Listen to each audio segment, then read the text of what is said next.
Hello, আসসালামু আলাইকুম। কেমন আছেন সবাই? বলো তো, এটা কি যেন বলতেছিলা, বলো। তেঁতুল গাছের পেছনে আমি দেখলে মিনমি বিছুট যাই, ভালোবাসা বন্ধু চোখে আমার দিকে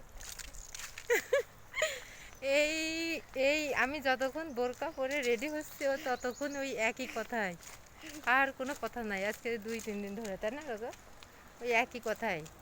কি তেঁতুল গাছে পেতনি আমি, আমি আর কোনো কিছু পারে না। না আমি ও বেশ খালি ওই পারি। একই কথাই। তেঁতুল গাছের পেছনে আমি দেখলে কেমনে বেদ বেদ যাই, ভালোবাসা বন্ধু চোখে আমার দিকে আমি পারি না, একটা খুশি দেবো। হয়েছে? আর কিছু বলবা? আর কি বলবো, সবাই কমেন্ট করুক আমি কি বলবো। আর জোরে বলো কথাটা, সবাই কমেন্টে জানাও। কমেন্ট করুক আমি কি বলবো। আর